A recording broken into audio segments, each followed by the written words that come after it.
What's up, everybody? It's your boy DTLF here with my co-host Lou. What up, Lou? Going on, everybody? What's up, Dan? How's it going, man? Man, hey man, overdue for an NBA coast to coast brand spanking new episode, man. Right before the trade deadline, we're only a couple of weeks away. We Yeah, got all kinds of shocking revelations, man, from an article that dropped yesterday on Jeannie Buss and LeBron's relationship to the Knicks struggling right now to Giannis almost crying on the court from how bad his team is looking. Um, and so, where do we start, man? Let's start with 20 years ago today, man. I don't know if you see the hoodie I got on, but Kobe. All right, this man, 20 years ago today, I was sitting in front of my TV set with my brother, and we're talking about when we had the box TVs, man. We didn't even have a remote control for it. You will pull it open. And this man dropped 81 points versus Toronto when we were yeah. down like for 90% of that game. Did you were you happen to be watching that, or did you see the replay or the I highlights? saw I saw the replay. I heard about it. I caught it. I think at the end, like towards the end of the game, when people were like talking about it. But I didn't get to watch the whole thing. No. That was one of the most special things I've ever seen in basketball, and simply because he had 60 points, I believe, through three quarters, and I'm thinking like this guy is going for 100, man. Yeah. You know, it was like Toronto was playing really good. They were up, I think, double digits at one point. I don't remember if it was 15 or 20, but they were up by a lot. And it wasn't like a stat pat 81. This was a we needed it 81. Yeah. Yeah. Kobe Bean, man, one of the greatest performers we've seen till today. 20 years later, has not been topped, even Yep. with the inflated stats. Yep. All right, how impressive is 81 points 20 years ago, man? With an era It's that wasn't so it's glorified. it's really it's really impressive, man. You got to think about it now. You got guys. I think how many players right now are averaging about 25 or more, over 10. Yeah, Back in the day, bro, 20 a game was considered elite scoring. 20. And now 25 is like the average. So you got to think if you can go for 81 in an era where 20 was really good, that's impressive, man. that 81 points, bro. I'm telling you, my brother was on the phone. I'm like, hang up the phone, bro. Kobe's got about 70 right now. You know, he's going for 100. I'm sitting there just in awe of it Yeah, because he's getting double team, triple team, and it didn't matter, bro. He would just pull up yeah, or get to the line. Like he was very crafty with his footwork. And until yeah. today, bro, I'm surprised nobody has topped it just based It's off the bro. fact That's that not. I don't. You people know what mark it is. time. You You know know, what they it is, mark. Dan. Even with the inflated stats. I'm sorry. It's not gonna. It's hard to top that. James Harden averaged like 40 a game, almost damn near, right? And he Mhm. didn't even get anywhere near that. And he averaged more than Kobe has in any season. So that's how difficult it is. You can average 40 a game and still not be anywhere near getting 80 points. It's hard. That is insane. In chat, whether you're watching live or you're watching it later, type in where you guys were at during this insane feat from Kobe, man. I was at home, like I said, watching from my box TV at the time, man. And it was nuts, man. Still till today, the most impressive scoring performance I've ever seen. 7 for 13 from three, 18 for 20 from the free throw line, and 28 for 46. My man took 46 shots, but he got the 81 points. He also had 6 rebounds and 3 steals. 20 years exactly till today. My guy Logan says Luca might top it. It's really hard. Like Lou said, man, a couple years back, Devin Booker, he had like 70 or something like that. And a losing effort. 71 Yeah, and a losing effort. yeah, in a losing effort, chat. So that's and they were stat padding though for those the last couple points. I remember they were on purpose trying to get him to the line and just force feeding him. This was different. Like I said, in this game, we needed him to go off because remember, I think we had Kwame Brown, Smush Parker. I don't remember if Chris Mim was on the team. Lamar. Probably. Probably. Lamar was the second best player on the entire team. So imagine that. It It's was a crazy. lot easier for defenses to game plan to try to stop Kobe, and he still went off. So again, 20 years ago today, man, that's still impressive till today. And you, make sure you guys comment where you guys were at 20 years ago. My guy said, "Man, 20 years ago, I wasn't even thought of." My guy's a baby. My guy is a baby. All right. So moving on, guys, and we're gonna stick right here with the Lakers. Baxter Holmes, all right, or should I call him Bastard Holmes? Dropped an article right after we beat a very impressive Denver Nuggets team, right? Uh, He drops an article trying to detail internal tensions between the Buss family and the Lakers organization, and including reported strains in Jeanie Buss' relationship with LeBron James. All right. Now, that section of the article, I kind of read through it. It was garbage. Talks about the perceived ego and control that the Buss family privately struggled with LeBron and Clutch. Now, I do believe there's some truth to that for sure, because they didn't want to give him a contract extension this summer. So I do believe there's some truth to this article, but I think the rest is a reach, man. In the article, it talks about Jeanie disliking the idea that LeBron James was viewed as a savior for a struggling franchise when he joined 2018, feeling that credit should go to the team's leadership for landing him rather than portraying it as James choosing the Lakers. Also, this article talks about Westbrook's trade fallout and the lack of accountability, even though they did it for LeBron, because LeBron really wanted his buddy Russell Westbrook on the team. And so they pulled the strings, got the deal done. And then when it didn't work out, they felt like Clutch and LeBron didn't really take any ownership for that. And I kind of agree with that. Although I think you kind of split the blame half and half there, because you're the one making the final deal, even though it was influenced by LeBron and Clutch. And then it also talked about the reluctance to give LeBron a contract extension in 2022 following the Westbrook issues, where apparently Jeanie Buss considered not offering James the extension. She even mused about trading him with the LA Clippers. All right, there's a lot to unpack here, man. What are your thoughts on this article and the relationship between the Lakers and this person that made the article? What did he put any sources, or these are just it's just him saying stuff that he feels? So the article could be seen as just talk, in my opinion, because it relies heavily on anonymous sourcing. You know how they do. Yep. Phrases like "people close to the team told ESPN," multiple people said, or privately grumbled. That's bullshit to me, because I can write an article right now and just fucking type in whatever I wanted to feed my narrative. And I also find it very ironic that every time we go on a nice little run during the season, something negative comes out. There's not to mention Baxter Holmes. I did my research on him. He has a Boston background. Okay. So it's crazy to me the way every time we do what we do, man. The Lakers win 2 in a row, and bam, here comes the article. What are your thoughts on that? So like you said, like if these things are true, I can see some of it making sense. I can see the frustration with Rich Paul.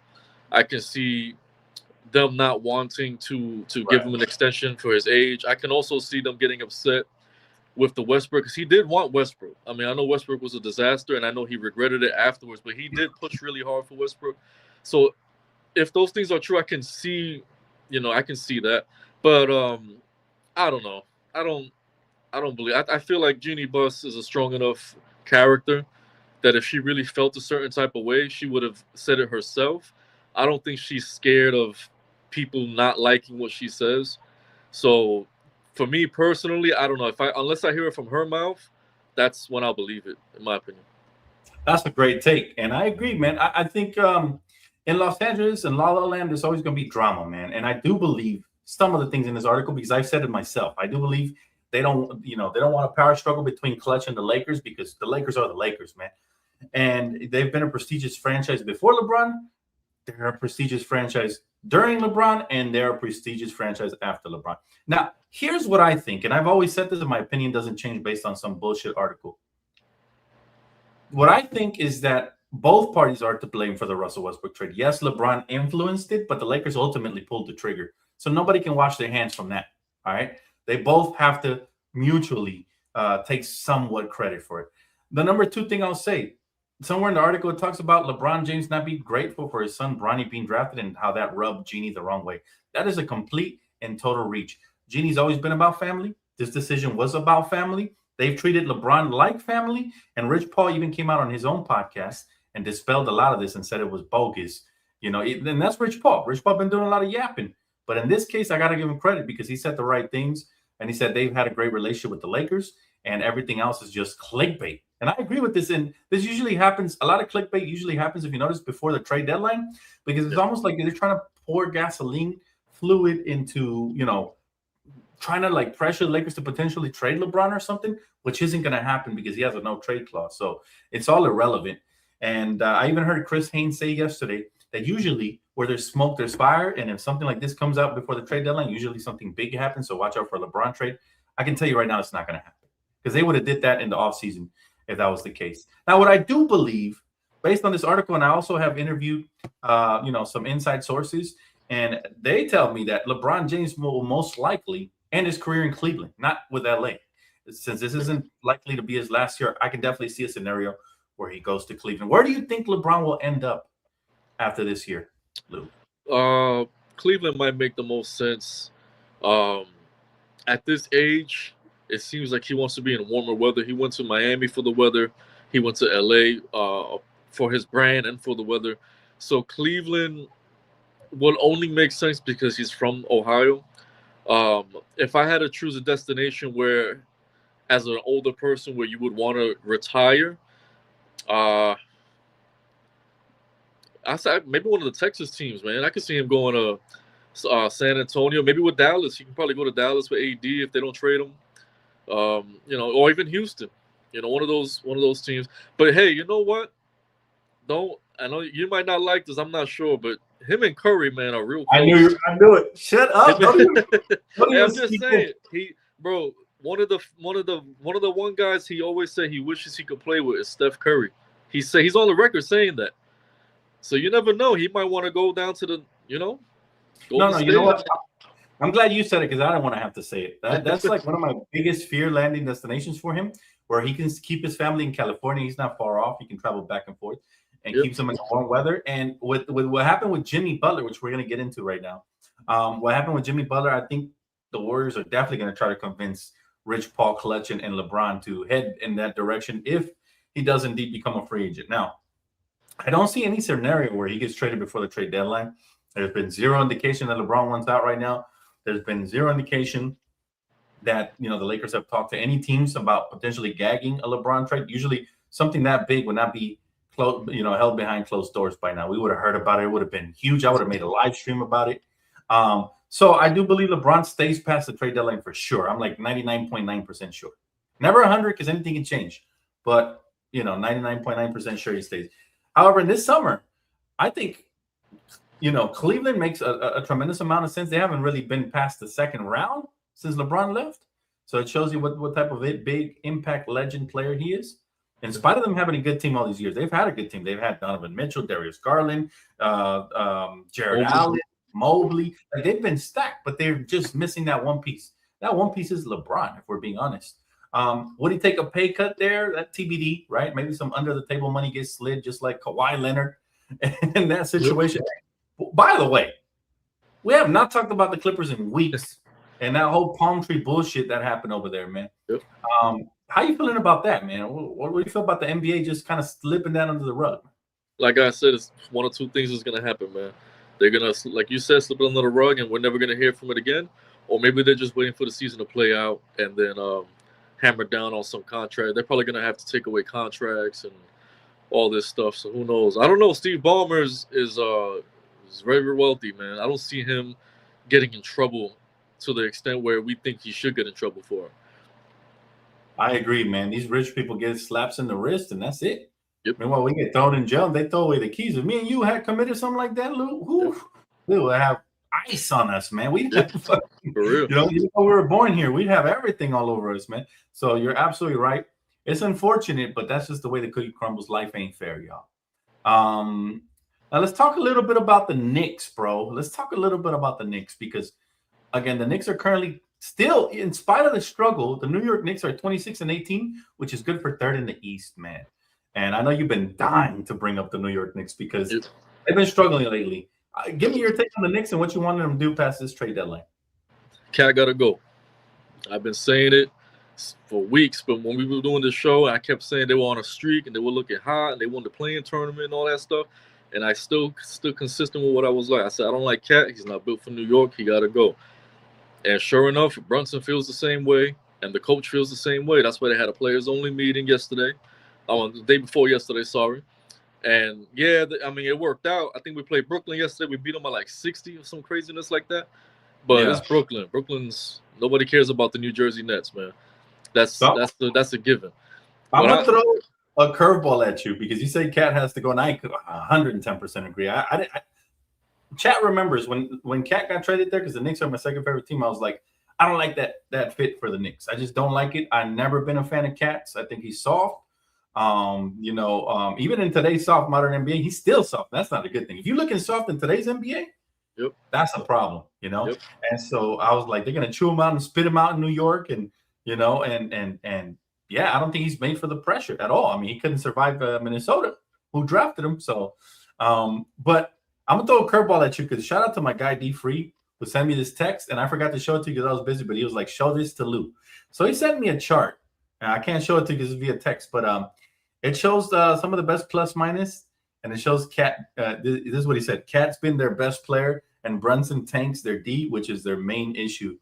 And I told him, bro, you're choosing violence. All right, you're choosing violence, sending this to a Knicks fan, because sometimes it's above the numbers. Sometimes the eye test and what you can see. What do you say to that, bro? I mean, it's the same. He only looks better on paper. Cat bigs are always going to look better.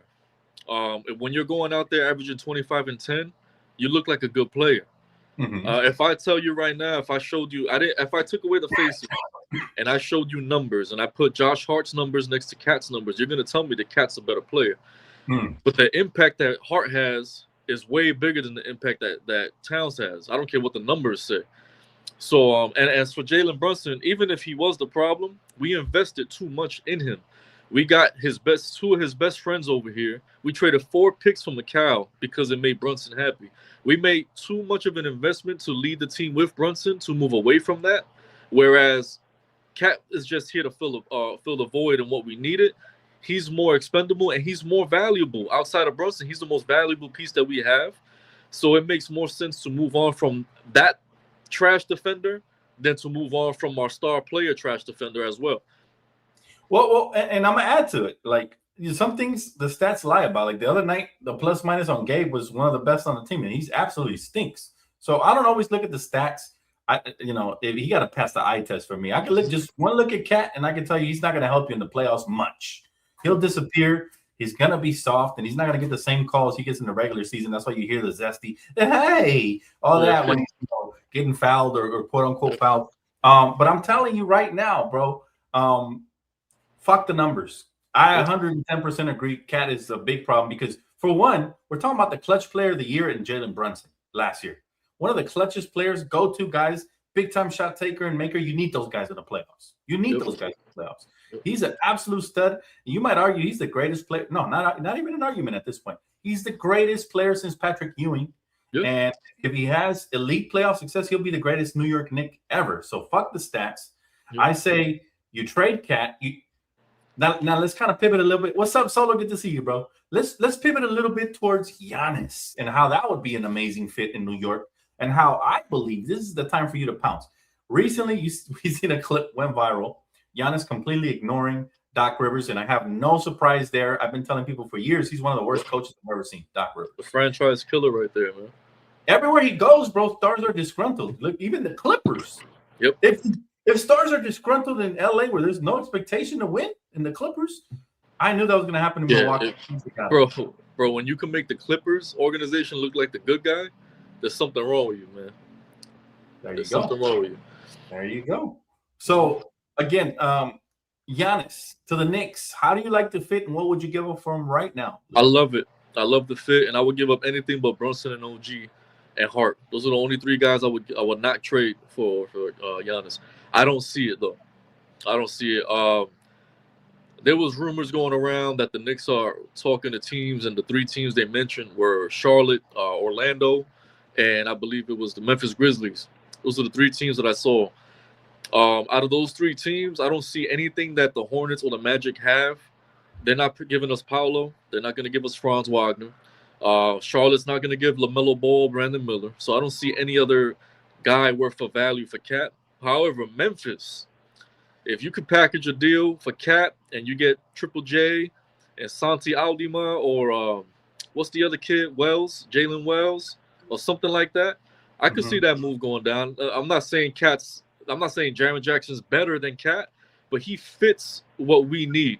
He plays amazing defense. He stretches the floor. It allows Mitchell Robinson to do what he does in the middle, and they can play off each other like that. Two defenders, one can spread, one can play inside, and I feel like it's a better fit for the team. I like your trade. I actually really like your trade. I think Cat's highest trade value is right now. Like you trade him right now, you bring back the most. People in the chat say nobody wants Cat. Oh, there's people that want Cat.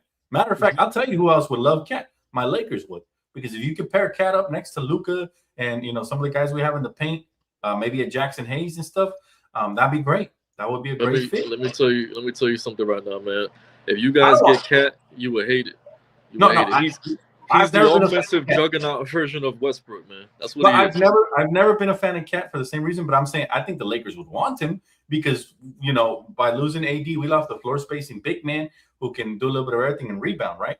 So, but if you have an anchor next to him, I think you can kind of cover up some of his blemishes. But still, I don't want him. I'm not saying I want him, but my guy right here said nobody wants Cat. I'm pretty sure there's teams out there that want Cat. Cat is still very skilled. He's still averaging over. How much is he averaging, Lou, exactly? Like 25? He's like 20, about 25-ish and 11 or something like. He's a good player. He's not a bad player. He just doesn't fit the Knicks. The Knicks are too offensive savvy.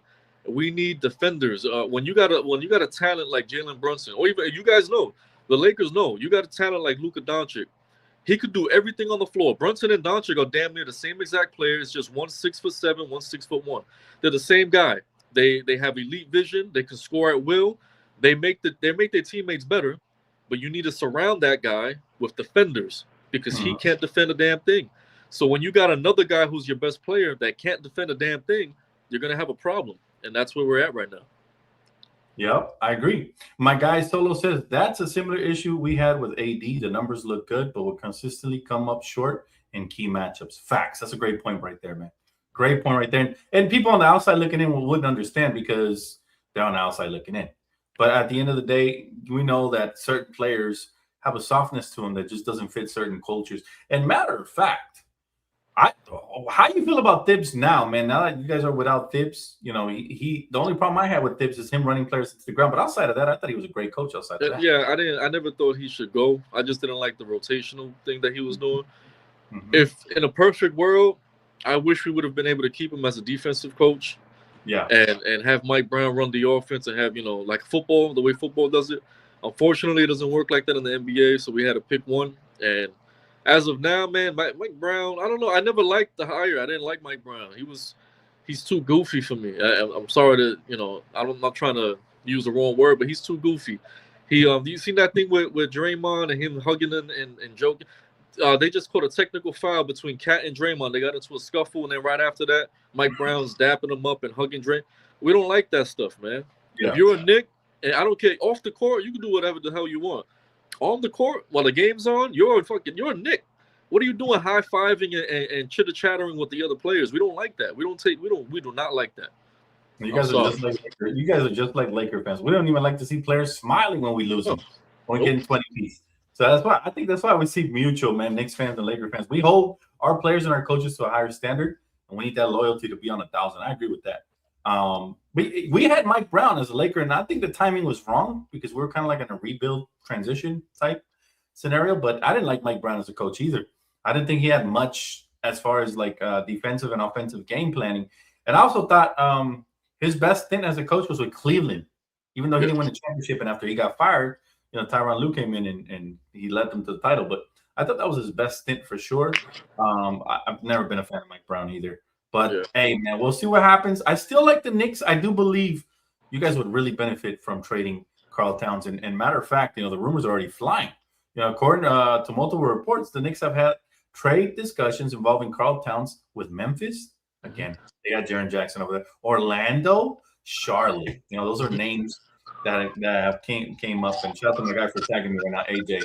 But yeah, as far as the Knicks go, right now, you guys are not in a good position because you're kind of free falling. Still in the 3rd seed, though. So hopefully something. What was that last part you said? No, I'm saying you're still in the 3rd seed as of right now. You guys are still in the top 3 seed right now. So hopefully you guys can improve and move up the rankings a little bit. Because I had the Knicks coming out the East, but the way they've been struggling, gonna be tough, man. All right. I'm sorry, real quick to talk about the East. That's why when we had this conversation with Detroit a few weeks back, And I was like, I know it might seem early because they're young, but I still think Detroit's the scariest team right now in the East, man. Mm. That team from bottom to top, they're gelling. They're like the OKC of the East right now. They're all like in one unit, a bunch of young guys that just want to win. And I'm scared of that, man. As a Knicks fan, I'm scared to see those guys in the playoffs. Right, absolutely, man. Yeah, Detroit's been scary since last year for sure. I agree with that. Let's talk a little bit about Giannis, man, because Giannis Antetokounmpo is really unhappy. It's visible. It is very, very telling. He's even talking down about his teammates recently, talking about they're all playing selfish and for themselves, and Yep.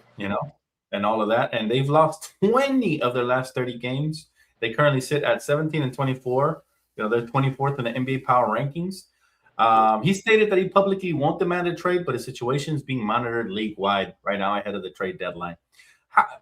Give me a percentage. How likely is it that he gets traded before the trade deadline, in your opinion?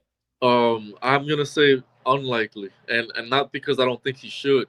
The Bucks are just they don't know what they're doing. Milwaukee is a very stubborn franchise, and I can see them holding on to him and losing him for nothing. I can see that happening. So I don't think he's gonna get traded.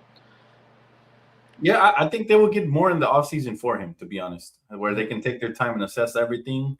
And right now, they would come off as desperate due to their current situation. So I agree. I'd be shocked if he gets traded, but I would love it if he did get traded before a trade deadline because that makes an elite trade deadline. If they're smart, man, if they're smart, sometimes you got to count your losses. Sometimes you got to, you had a good run, you had a championship. That's a big deal. That franchise was desperate for championships. They got one. Sometimes you got to cut your L's, man. Just say, hey, it was a good run. Let me get what I can get for you now, just because you never know what can happen. God forbid, I don't wish, knock on wood. What if he breaks his leg tomorrow? And now you don't, now he's gone. Let's say he's done for a year or two. His contract expires and you lose him for nothing. Sometimes you just got to do what you got to do. Do the smart business move is to trade him right now, get as much assets and draft picks and players as you can, and let him be happy. Let him content. I agree with that, bro. That was a great take.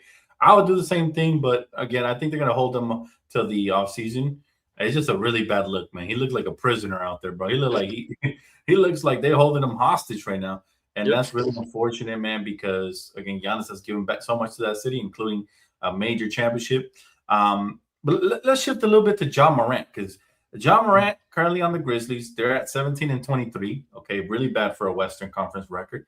Apparently Memphis is listening to offers, but are comfortable keeping Morant, who apparently does not want to be traded according to multiple reports. Now, his value is very debated due to his inefficient scoring. All right, he's shooting 21% from beyond the arc and 47% from everywhere else. And his declining production plus availability plus maturity issues recently, it's going to be a problem to trade him. Now, how likely is he to be traded, in your opinion?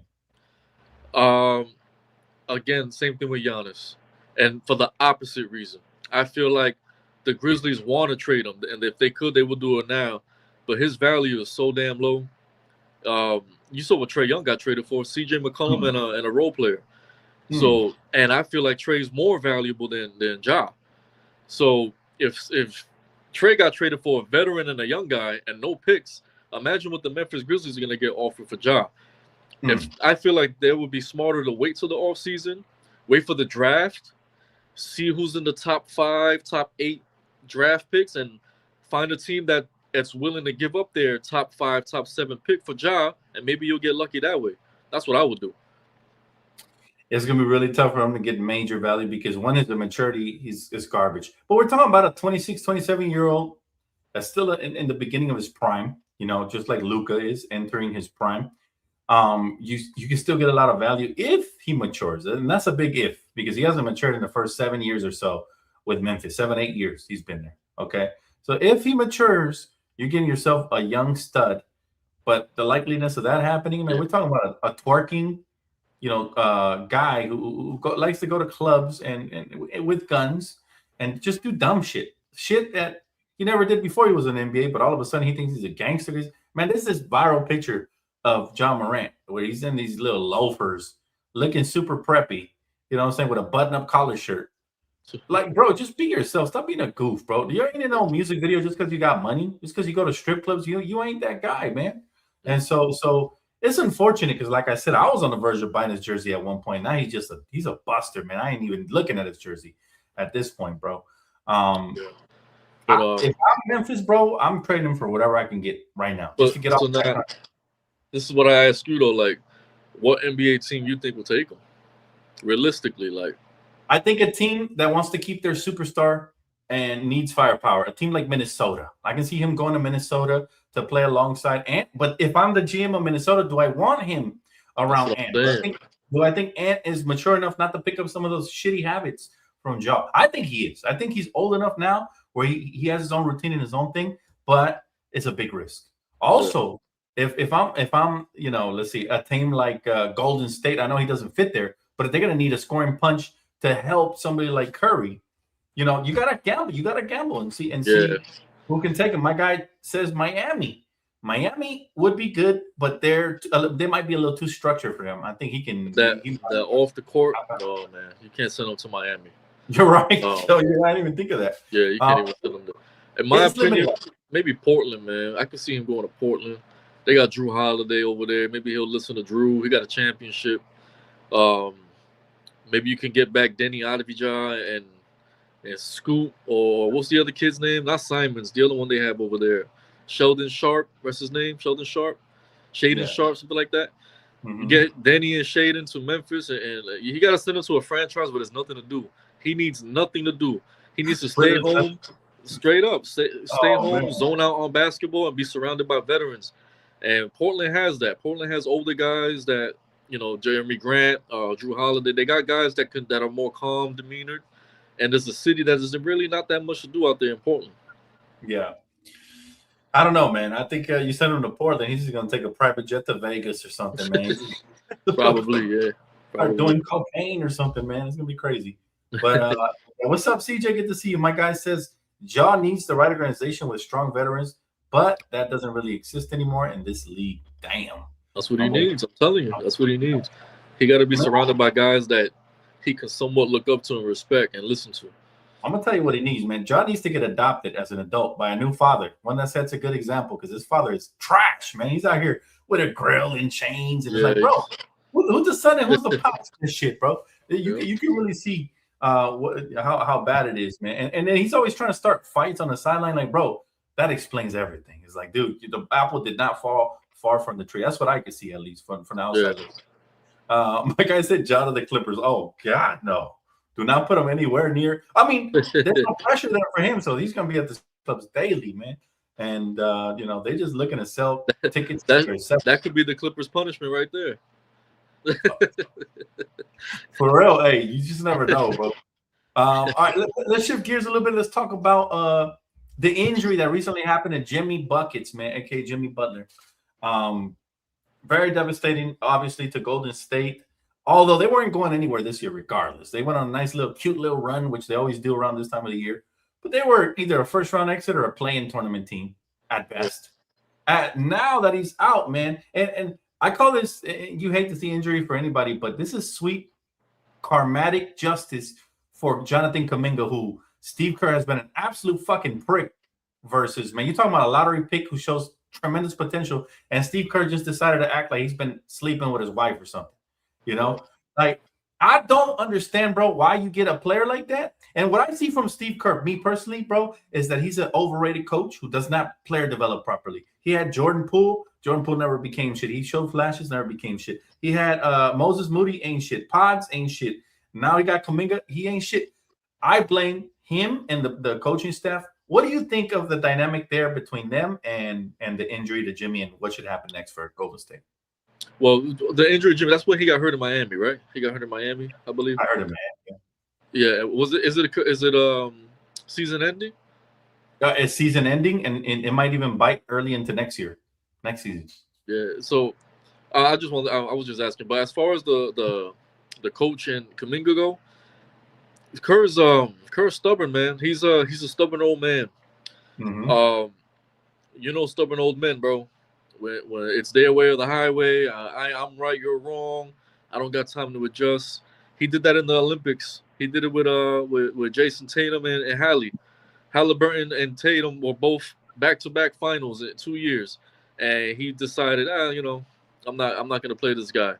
So he's stuck in his ways. He thinks that his core, because remember, the only one guy that he did develop, and I'll give him credit for, is Draymond Green.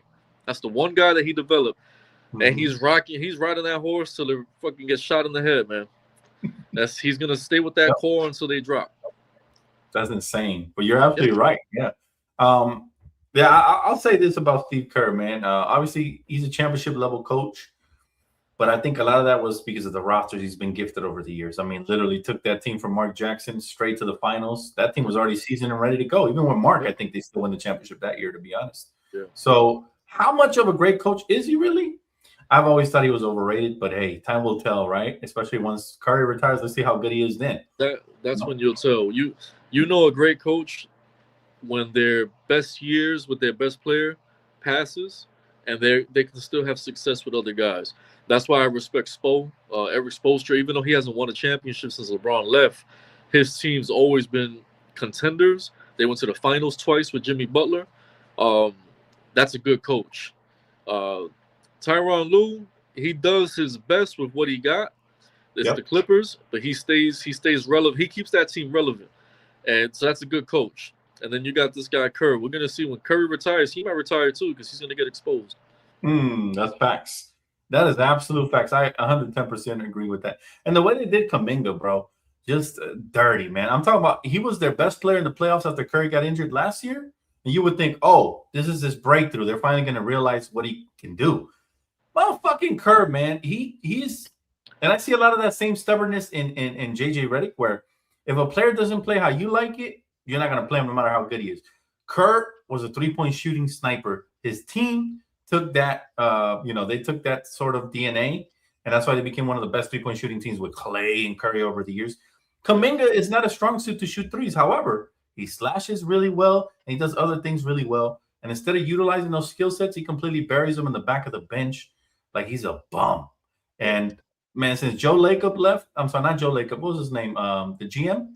I forgot his name. But since he left, that team has been in the gutter, bro. Something Myers, right? Bob Myers, thank you, Bob Myers. Yeah, so let's see what happens, and you know what, bro? I would normally when that happens to a player, you look at their character and you're like, all right, maybe there's something wrong with that guy. Like D'Angelo Russell with the Lakers. JJ Redick had a big deal with him. He didn't want to play him. Then he goes to Dallas. Now Kid got a problem with him, so you could tell it's a D'Lo issue. But man, everything I hear from Draymond Green just had an interview the other day, and he was talking about how he listens in practice. He sits on the bench and he still cheers his team.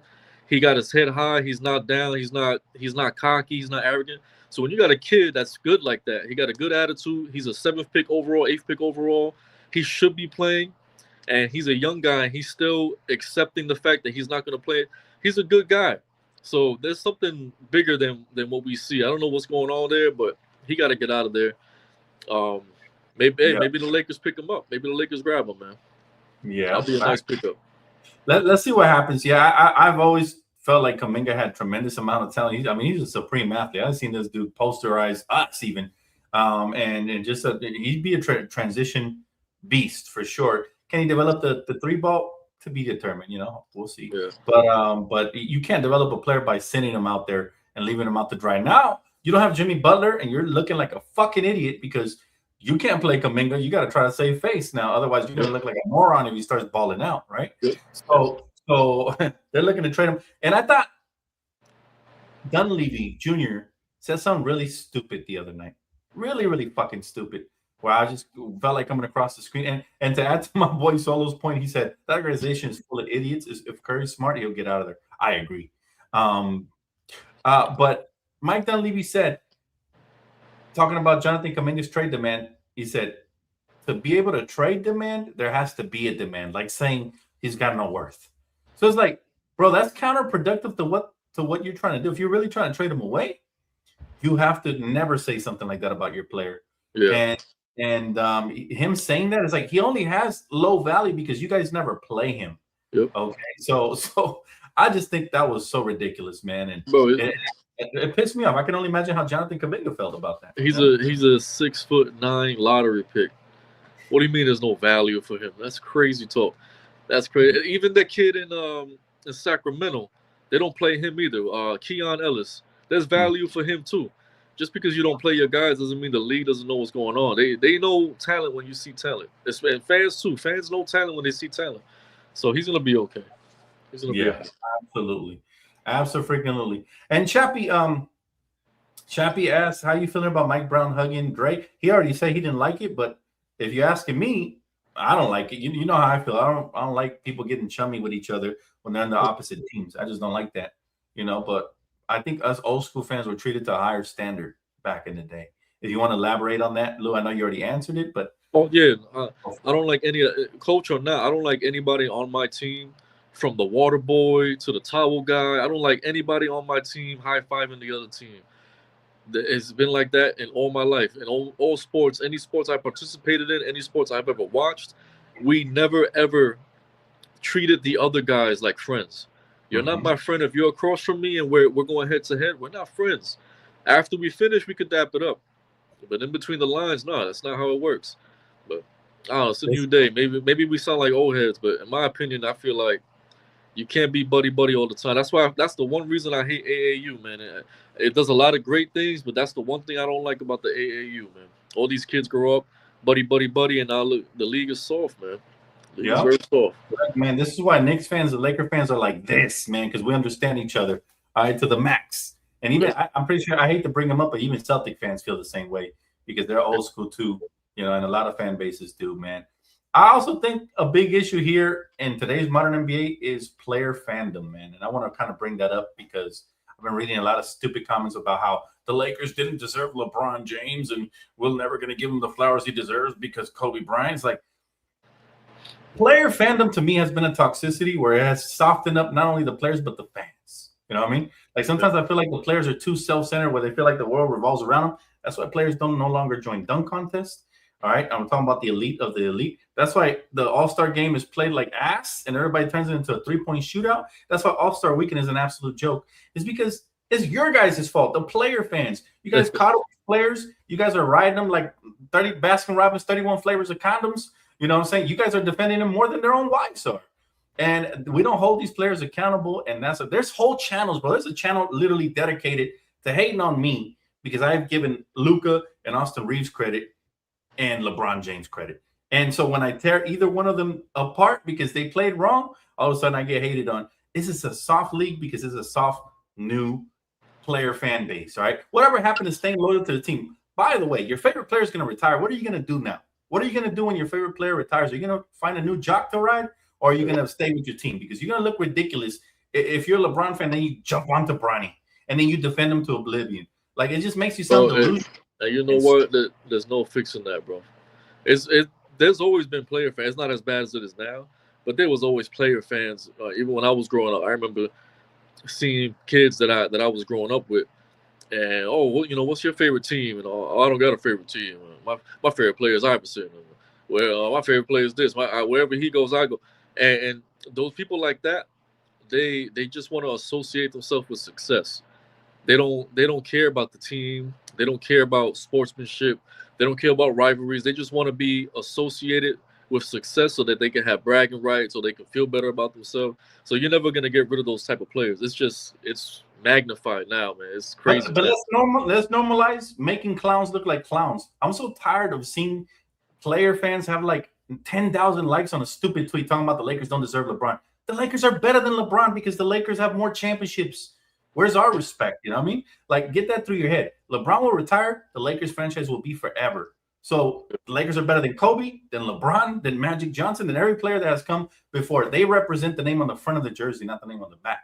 Well, and I think this is a team sport, man. If they want to be player fans, go watch boxing. You can definitely glaze one boxer there. Well, go watch UFC. You can glaze one of those. You go watch golf. Those are glaze-worthy individual player sports. But this is a team sport. And I think we got to normalize clowning morons who don't know basketball, who think they're can do no wrong. I think that's what normalize. Whenever I'm talking to people, like I try not to talk too much sports with people because a lot of, and this is not me trying to come off as like I'm mightier than thou, but a lot of people I talk to sports about sometimes on the street or at work or whatever the case may be, you could tell real quick who knows what they're talking about and who's just like chatting. Like sometimes they don't even know who the last guy on the bench is. Sometimes they don't even know who was in the finals. You could tell who are real sports fans and then who follows or watches casually but doesn't really care. So once I see player fans or once I see guys that don't know what they're talking about, I just nod my head, I'll smile, and all right, yeah, and I just go about my. I just pay them no mind. You can't take their opinion serious, bro, because then you start stressing yourself out, thinking you're crazy for disagreeing with somebody who has no idea what they're talking about. But I do want to give a shout out to the player fans that are respectful to the franchises where they root for, because that's what it's all about. At the end of the day, you have to understand that, yeah, he's your favorite player. Kobe was my favorite player, but I said it from the beginning. If he would have left, my loyalty to Kobe ended there. I would not have went with him to Chicago or to the Clippers or wherever he got traded to, because it just doesn't make sense. I would have had to retire my fandom when he retired. So what doesn't make sense to me is that how can you how you can disrespect a franchise when these franchises have so much history, and you got to respect the legends that came before them as well, because those are the ones that paved the way for LeBron to have the amazing game that he has today. And this is no hate towards LeBron. I love his game, man. I've always been a fan of his game, and everything. It's just, man, it's really hard today to have a conversation, like you said, with fans that are only here for play. And I try not to have it. I'm just like you. I try to ignore it. But I wanted to bring it up just because, man, you go to Twitter and you see all these like Bron Muse and Bron this and Bron that. And they're not giving credit to Luka when he has a big game. They just go silent. And when he has a bad game, get him out of there. He's a ball hog. He's this, he's that. So you deal with it on the daily. Wemby's next, man. Wemby's next. You're going to see a lot of Wemby's fans out there. Watch. Give it like 5 more years. They're already spawning out now. You see them here and there. 5 more years, bro, especially if Wemby wins a championship within the next 5 years. Oh, man, it's going to be bad. It's going to be real bad. I'm going to ruin my love for like a LeBron or for a Wemby just because they're moronic, But at the same time, I think we need to start normalizing being a real fan versus a fake Glazer, There's a difference between being a real fan and a fake Glazer. You've known me for years, Lou. You've known I've been a big Kobe guy, but it's always been Lakers first, and I've never went to. Yep. And same with you. You've been a big Knicks fan. You like Carmelo all the way and everything, but you stuck. Carmelo's a perfect example because I was all for Melo, and then towards the end of the Knicks stint, I started seeing his true colors, and I wanted him gone. And trust me, I've gotten a lot of hate for speaking my mind on that Melo stuff from Melo fans, and it is what it is. Bro, people told me I wasn't a real Laker fan because I predicted D'Angelo Russell getting traded when he snitched. That'll tell you everything you need to know about these player fans, man. They were glazing D'Lo like he was the second coming. I've been told I don't know what I'm talking about. I had one guy tell me that he can't wait for OKC to win a championship with Melo so I could shut the hell up when they traded for Melo. And look how that went. So I'm not even. It is what it is. Look, I'll say this. I'll say this finally about player fans. The ones that are respectful and intelligent and don't disrespect the franchise, you guys are awesome, man. Because I love Kobe the way you guys love either LeBron or Curry or whoever you root for. But it's the ones that look for any little opportunity to say, you guys don't deserve this player, or you guys, those are the worst Glazers. Not even Savannah James is going for LeBron like that. You know what I'm saying? Like, you're not married to the motherfucker, man. So why are you glazing like that? It's embarrassing to yourself, to your family, and to the whole culture of basketball when you glaze a player that hard. You can say he's the best player ever. You can say whatever you want to say about him on the court, but when you start with that off-court bullshit, I think that's when you lose all of every real basketball player's respect, every basketball fan's respect. So I just wanted to address that really quick because I've seen a lot of it go viral lately. Just based off of this. That shit's been venting up in you. Like, you gotta let that out. Like, I had to address it, bro. One article drops with no facts and just a bunch of opinions, and then you hear the Glazers come out. And it's not just LeBron stands, it's Curry stands. All right. I've seen a lot of Curry stands recently say they don't deserve Curry. Like, what? Bro, they gave Curry the opportunity to shine. What do you mean? Curry wouldn't be Curry without Golden State, as much as I hate to say it. He wouldn't. They traded away Monty Ellis, who was a star before Curry got there, to make Curry to shine. Like, come on, man. Yep. This is ridiculous. It is what it is. We move. We talk real basketball. All right. I'm going to read a couple comments. My guy Solo says, these players are too comfortable. They make generational money. It's not that serious to them anymore. I agree with Lou. AAU is killing the game. Kobe Bryant touched on this, too, before he passed, got arrested. So he's talked about how soft and how AAU was not really teaching the fundamentals of basketball, how overseas players were more advanced. He saw Luka before Luka happened. He saw Jokic before Jokic happened. He saw all these foreign players like Giannis before Giannis happened. You know, and what it had, year after year, it's been foreign MVP after foreign MVP, which is beautiful. You know, as a minority, it's beautiful to see. But at the same time, you do worry about our American players, you know, and what is actually being taught. And like you said, these guys are chummy, man. They're kicking it at Chuck E. Cheese right after the game. These AAU players, you know, together, going down the slides together and shit. We got to stop that. We got to stop it. You know? All right, we got a question here from my guy, James Caldwell, who says, hey, Dan and Luke, question. With all the drama in LA between the Lakers and Clutch, if the Lakers can't find what they are looking for in a trade market, do you think it's time to trade Bron? I'll let you answer first. I got my answer. Nah, you don't trade Bron unless he demands it. If he demands to trade, then you know, let him go. But you don't trade him just for the hell of trading. At the end of the day, he brought you guys a championship.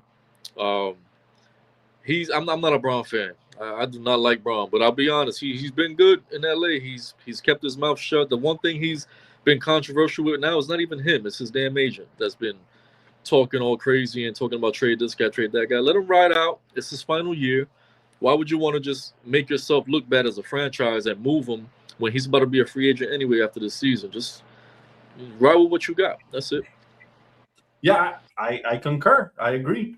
And to add to that, you can't trade LeBron. He's got a no trade clause, so it's kind of pointless to bring it up because I didn't even know that. He's only gonna dip if he wants to dip, and that's it.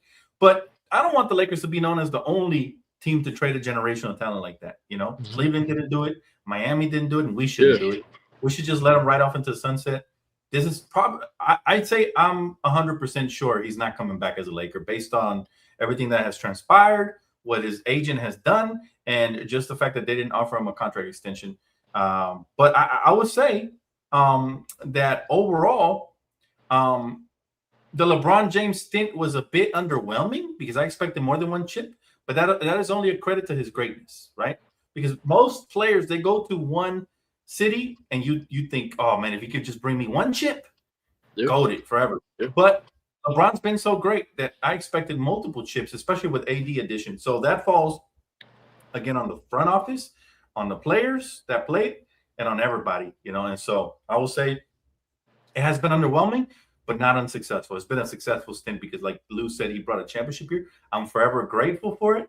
I just wish that the terms had ended or will end in a better, you know, standing than they will. Because I know once LeBron dips, Rich Paul will talk. I don't know if LeBron will talk as well. And it's just going to be, it can look ugly. But let's not make it a trade because at this point, like, you're not going to get much from him anyways, you know. And it's more value in having him here for a playoff run than to have him elsewhere, you know. And I like to add to that too. I mean, for the Lakers franchise, getting a great player like Bron, one championship is underwhelming because of the franchise. Because you guys are used to getting, when you got the best player or a top 5 guy, you're usually contending for at least 2 rings or something. For any other franchise, that one ring is a big deal. So he did a lot. He did a lot for the Lakers. But believe it or not, you know, he did a lot. I know it was underwhelming because it's LeBron. He's the best player on the planet at the time. And yeah, he could have probably got you 2, but he still got you 1, and you got to respect it. That's where the respect comes in. It's mutual respect. You got what I signed you for, so I'm going to make sure I give it back in return. And I think that's the most honorable thing you could do as a franchise. And I think the Lakers have done that, man. We've traded for players he's wanted. We drafted his son. We've been I think it's been a marriage made in heaven, if you think about it. Yeah. Out of all the organizations he went to, we have been the less messiest, if you think about it. Because in Cleveland, you saw what Dan Gilbert did. He wrote a fucking letter, man. All right. In Miami, Pat Riley wasn't too happy after the way he left. They said, I think Pat Riley said something about when I want to misquote him, but he said something like along the lines of when the going gets tough, LeBron gets going. Because remember, D Wade had just got injured over there in Miami, and he was not the same anymore. So I don't think Pat Riley was too happy about that. And then again, he left disgruntled again when they didn't trade the 7th pick in Cleveland. That's when he came over here, who ended up being Colin Sexton, right? Yeah. So again, it is what it is. I'm always going to respect and appreciate LeBron for what it was. Is he my favorite player over Kobe now? Hell no. Kobe won 5 championships here. It's going to be really hard to top that for anybody that comes here. And that's just the fact. I don't care what anybody says. It's just a fact. Same thing with Magic Johnson's fans. You know, he won 5 championships here. It's hard to top any of them. To me, those are the top 2 greatest Lakers with Kareem as a third, you know. So, but will LeBron crack the top 5? I think if he wins another championship with us, I think he cracks the top 5 as far as Lakers go because he's that great. But it's a crazy topic, man, because I always wanted LeBron to play in LA, but I wanted LeBron to team up with Kobe. That's what I wanted back when he was a free agent in 2010. It never happened, but we still got him on the back end. And we were struggling before LeBron came here. But people also have to understand that there's always going to be a period when your team transitions from rebuilding into the next phase, and that's what the LeBron transition was. Now we got the Luka phase. That's the next phase, and that's why I don't want people to get confused, because people, especially the player glazers, they say stuff like, "Oh, you guys were irrelevant until LeBron came there." Lakers will always be relevant, even when they suck. They're always going to be relevant, And every franchise sucks at one point. Even the Spurs, who was a dynasty, when they transition away from the Tim Duncan, Manu Ginobili era, they sucked for a little bit. The Warriors too. Warriors stunk for a while. Yeah. Every franchise, man, and that's where I want fans, real basketball fans, to analyze that the LeBron James Laker thing, whether some people didn't like it or some people still don't like it, it was a marriage made in heaven. You're talking about the greatest franchise, potentially in the Lakers, in my opinion, the greatest franchise, and one of the greatest players ever. It's always going to be a good marriage, no matter what, what the outcome. We get a championship out of it. It was a success. I want to add two things though, real quick. We will see the truth because, as you stated, every time he leaves, a little bit of the truth comes out. When Dan Gilbert stuff when he exited the first time, the Pat Riley stuff when he exited, then he got frustrated, as you mentioned, with the pick and all that, and he left. So we'll see the real relationship when he's gone after the season. If he does leave, we'll see what airs out or what people end up trying to speak up. But I feel like Rich Paul, man, I don't know. I've never seen an agent with this type of mouth, man. Like, he's in the public, he got a podcast, and he's just yaps and yaps and yaps, and he's giving insider information and opinions. What do you think about Rich Paul, man? I'm not a fan. I was a fan until he started doing this season, and it started in the offseason. He started throwing little jabs at our franchise. He highlighted Miami as a successful franchise instead of the team that's been the most successful. We're talking about win percentage and everything in the modern era and in every generation. The Lakers have been the model for success. He was highlighting Miami like he's flirting with them, and that's one thing that always rubs me the wrong way. Like you mentioned with Mike Brown flirting with other teams. We don't like our players. We don't like our agents. We don't like nobody flirting with other teams. And so he kind of wore out his welcome to me. Rich Paul did. Not LeBron, because, again, LeBron has came out and refuted. He said that's his own opinion. He did what he had to do to wash his hands of it. Whether it's true or not doesn't matter, right? But Rich Paul, I don't hate him, but he is annoying as fuck. And I think he's burning his bridges, man. I had a hot take with my guy Die Hard. Shout out to him. I pretty much said I believe this was a desperation move because we didn't give his agent an extension, his free agent and LeBron an extension, and also because he's starting to lose a little bit of his power around the NBA. Teams are starting to push back. For example, the Mavericks. Yeah. They didn't, he's been putting pressure on them to trade AD to somebody who gives him a contract extension. They're saying they're going to sit on that contract if they don't find the right deal, period. They're not going to do whatever Clutch wants. And so right now, Clutch does not have his clutches in the team. When LeBron was in his prime, they were running shit because we're talking about one of the most unstoppable forces we've ever seen. Yeah. So they had all the power. Wherever they went, everybody was glazing them. We even signed KCP just to bring him up, And so, but now as LeBron gets older, they're losing that power because LeBron's no longer the same impact player he once was. And that's just the way the cookie crumbles. When your business is at an all-time high, everybody's going to glaze. You're going to get sponsorship deals, all this. But as soon as your business starts falling, they're going to close the door on you because they don't care. And it sounds vicious, but it is what it is. What I don't like, though, because there was potential there to have a relationship with Clutch after LeBron leaves or retires or whatever. And I think he's burning that bridge, man. I think it's going to be really hard to put them back together. And as opposed to other agents, remember, it's 15 guys on a roster. If I'm an agent on any other guys on a different team, I'm not going to want to deal with any clients of his. Like, because I already know now. What if you don't like my guy? What if my guy's the second best player and you bring LeBron to my guy's team? Now we're gonna have some problems because you're gonna be talking crap about my guy. I don't like that, man. I feel like he just needs to keep his mouth shut. But hey, he's his own man. He could do whatever he wants. He's his own man and he's got his own plan. But one thing's for sure, the Lakers will not be coerced. They allowed LeBron to get away with a little bit because we were fresh off of a championship after 2020. But I feel like the favors have ended. After drafting Bronny, I think that was the last favor. And hopefully, hopefully things end up good between the Lakers and LeBron, because that's all I want to see. I don't want to see a messy divorce. I want to see him, become a free agent. And by the way, as we were on live, shout out to my guy AJ. He tagged me with this rumor. I just want to bring it to you before we get off really quick. Yep. The Warriors apparently would like to target Giannis via trade and LeBron James via free agency, according to Jake L. Fisher. Okay, now I'm not Jake, but I'll tell you, man, he might be onto something, man. He might be onto something. So we were just talking about LeBron wanting to stay in Cali.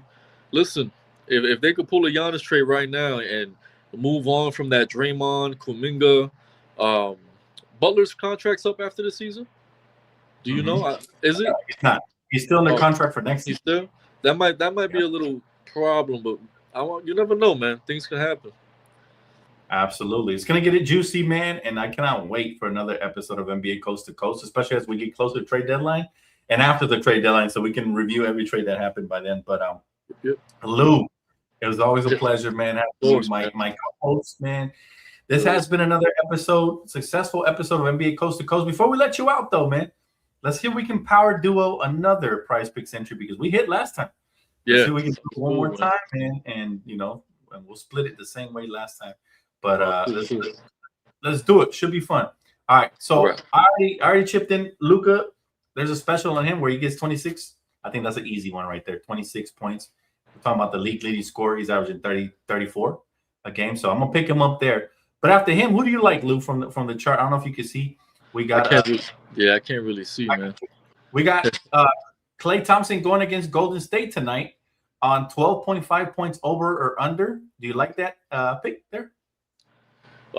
Against Golden State, and there's no Jimmy Butler, I like the over. I like the over too. He's going up against a former team, so he's gonna be focused, and he's hit the over on 4 out of 5 games. So I definitely like the over. I'm right there with you. All right, moving on. Let's see. Oh man, this guy Kawhi's been hurt, but I have a bad feeling he's about to play the Lakers. Every time it's the Laker time, this is their Super Bowl. Yeah, he suits up, man. Yeah. So these are points. These are points. This is points, rebounds, and assists. 33.5. 33.5. Or if it's too risky, we can skip the pick and go to somebody else. How are you feeling? Nah, 30. I'm just saying, he's gonna for sure play. He's for sure playing. He's not for sure playing. It's a game time decision, but 9 times out of 10, whenever it's a game time decision against my Lakers, these motherfuckers play. Put him on there, man. Put him on there. We're gonna go over on it. Yeah, we're gonna go over that. All right, let's go over on him as well. Okay. Let's see how we looking here. All right, so we got Luka, Klay, and Kawhi. Let's add one more. Let's add one more to the card so we could be successful here tonight. All right. Let's see. Who's a good pick? What's that? Is that Tyrese Maxey at the bottom? That is Tyrese Maxey. What's that one for? 25.5 points. He hasn't hit in 3 out of the 5. Who he's playing though? The Houston Rockets. 25 against the Houston Rockets. Yep. They also have Kevin Durant for 24.5, and he also hasn't hit in 3 out of the 5. Who else we got? We got Josh Giddey for 27 points, rebounds, and assists, and he's hit that in 4 out of the last 5 games. Who he played when he didn't hit it? When Josh Giddey didn't hit it, he played. Let me see here. Minnesota, who, by the way, he's playing tonight. Oh, damn. Damn. Yeah. You know what? Put Giddey for that. He's gonna make up for that. Yeah, he's gonna make up for that. Let's go over on Liddy Giddey. All right, and let's do. Let me see. Let's do. I'm not gonna lie. My heart's telling me Max is gonna go crazy, but I'm not. I don't want to risk it. But I really feel Max is gonna go crazy in Houston. I do. I feel they got nobody over there that's gonna stop him. I don't know. All right, so let's do it. It's okay. Let's put Tyrese Maximus, man. Let's do it, man. Let's go with your gut. Let's go over. I'm gonna do 10 today. I'm gonna feel froggy, and I'm gonna leave. Let's do it. So Luka on the over. If you guys want to tell this video is brought to you and sponsored by. Now, wait. I'm sorry. One second. Because Kawhi Leonard is 33.5 rebounds, assists, points. Yes, 33.5 points, rebounds, assists. So you like that? Do you like that one? We can take it back. It don't matter. 33.5, man. What is he averaging? to answer your question, Sebastian, yes, we talked about it. Make sure you rewind the video, check it out, hit that like button. All right, what was the question? I'm sorry. What's he averaging right now? Who are we talking about? Kawhi Leonard. Kawhi Leonard. Well, Kawhi Leonard, you know what? Let me pull it up right now. Because I just want to that's the only one that I'm a little shaky on. So Kawhi Leonard this season is averaging 28 points a game. It's averaging 28. All right, yeah, leave it. Go ahead. That's all. All right, that's fine. And to be fair, he usually goes crazy against the Lakers. Now, if for some reason he doesn't play, he'll just be removed. Okay. From the card. It doesn't impact the card, you know. Okay. But yeah, I mean, there you have it. All right. So just to recap, if you guys want to tail, promo code DTLF gets you guys 50 with your first 5 deposit and play. We got Luka at 26, which I think is probably the easiest pick here versus the Clippers. He owns the Clippers, by the way, every time he plays them. We got Clay at 12.5 versus his former team. No Jimmy Butler to guard him. Kawhi Leonard, points, rebounds, assists, 33.5. Josh, under 16, Giddy at 27 points, rebounds, and assists. And then we got Tyrese Maxey at 25.5. Lose gut pick right there. That's the one I feel good about. All right. So we're gonna go ahead and submit this entry, guys. And yeah, if I win, me and Luke gonna split this. And if we lose, then PrizePicks is gonna split it. All right. All right. That is gonna wrap it up though for this show, guys. Make sure you guys tap in again, promo code DTLF if you guys know what it is. And again, thank you to my co-host Lou, man. Thank you so much, brother. Of course. Thank you, man. Of course, man. My pleasure. And thank you to all you guys, man, for tapping in tonight. Make sure you guys hit the like button on your way out. And don't be a stranger with Lou, man. Go subscribe to his channel. All right. Kimiko posted it. This is his Twitter as well. Make sure you guys show love. Let's encourage my brother to make some content. It's 2026, man. We still waiting on the video, Lou. I know, man. So make sure you guys tap in. There's the link right there. If you guys need to click on it, go show love and all that good stuff. Appreciate you, Lou, again. And that's going to wrap it up for us, guys. See you guys next week. All right. Thank you very much. Take it easy.